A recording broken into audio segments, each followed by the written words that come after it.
ਪਾਕਿਸਤਾਨ ਦੇ ਅੰਦਰ ਹੋਏ ਚਾਹੇ ਸਊਦੀ ਅਰਬ ਦੇ, ਇਹਨਾਂ ਨੂੰ CCD ਦੇ ਹਵਾਲੇ ਕੀਤਾ ਜਾਏ। ਇਸ ਆਵਾਜ਼ ਨਾਲ ਆਵਾਜ਼ ਲਾਓ, ਏਜੰਟ ਮਾਫੀਆ ਜਿਹੜੀ ਹੈ ਨਾ, ਇਹਨਾਂ ਨੂੰ CCD ਦੇ ਹਵਾਲੇ ਕੀਤਾ ਜਾਏ ਤਾਂ ਕਿ ਗਰੀਬਾਂ ਦੇ ਬੱਚੇ ਲੁੱਟਣ ਤੋਂ। ਜੁਮੇ ਦੀ ਨਮਾਜ਼ ਤੋਂ ਬਾਅਦ ਇੰਨੀਆਂ ਕਿ ਬਦਦੁਆਵਾਂ ਨਿਕਲੀਆਂ ਨਾ ਉਹਨਾਂ ਏਜੰਟਾਂ ਵਾਸਤੇ, ਉਹਨਾਂ ਏਜੰਟ ਮਾਫੀਆ ਵਾਸਤੇ ਜਿਹੜੇ ਗਰੀਬਾਂ ਦੇ ਬੱਚਿਆਂ ਕੋਲੋਂ 5-5 6-6 ਲੱਖ 7-7 ਲੱਖ ਰੁਪਈਆ ਲੈ ਕੇ ਸਊਦੀ ਅਰਬ, ਦੁਬਈ, ਮੈਂ ਸਊਦੀ ਅਰਬ ਦੀ ਗੱਲ ਕਰਾਂਗਾ, ਇੱਥੇ ਲੈ ਕੇ ਆਉਂਦੇ ਨੇ ਔਰ ਇੱਥੇ ਆ ਕੇ ਨਾ ਉਹਨਾਂ ਦੇ ਕੰਮ ਬਣਦੇ ਨੇ ਅਤੇ ਨਾ ਉਹਨਾਂ ਦੇ ਨਾਲ ਸਹੀ ਤਾਵਨ ਕਰਦੇ ਨੇ, ਉਹਨਾਂ ਨੂੰ ਜ਼ਲੀਲ ਕਰਵਾ ਕੇ ਰੱਖ ਛੱਡਦੇ ਨੇ। ਇਹਨਾਂ ਏਜੰਟਾਂ ਨੂੰ ਇਹ ਨਹੀਂ ਪਤਾ ਉਹ ਜਿਹੜੇ ਬੱਚੇ ਗਰੀਬ ਲੋਕ ਆਉਂਦੇ ਨੇ ਉਹ ਕਿਸ ਤਰੀਕੇ ਨਾਲ ਪੈਸੇ ਇਕੱਠੇ ਕਰਕੇ ਆਉਂਦੇ ਨੇ। ਉਹ ਆਪਣੇ ਮਾਂ ਬਾਪ ਦੇ ਕਿਹੜੀ ਕਿਹੜੀ ਚੀਜ਼ ਵੇਚ ਕੇ ਆਉਂਦੇ ਨੇ, ਮਾਂ ਦਾ ਜ਼ੇਵਰ, ਭੈਣ ਦਾ ਜ਼ੇਵਰ, ਜ਼ਮੀਨਾਂ ਤੱਕ ਜਿਹੜੇ ਨਾ ਗਿਰਵੀ ਰੱਖ ਕੇ ਆਉਂਦੇ ਨੇ।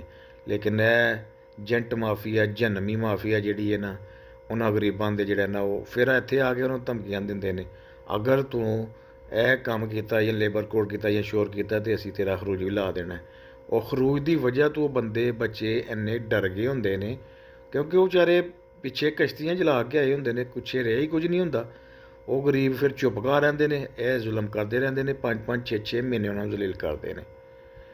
ਬਹਰਹਾਲ ਅਗਰ ਤੁਹਾਡੇ ਨਾਲ ਵੀ ਆਇੰਦੇ ਮਸਲੇ ਮਸਾਇਲ ਹੈ ਨੇ, ਇਹਨਾਂ ਚੀਜ਼ਾਂ ਨੂੰ ਹਾਈਲਾਈਟ ਕਰੋ ਜਿੰਨਾ ਹੋ ਸਕੇ ਤਾਂ ਕਿ ਨਾ ਏਜੰਟ ਮਾਫੀਆ ਦਾ ਜਿਹੜਾ ਨਾ ਕਮ ਅਜ਼ ਕਮ ਇਹਨਾਂ ਦੇ ਪੰਜਾਬ ਗੌਰਮੈਂਟ ਤੱਕ ਆਵਾਜ਼ ਜਾਏ।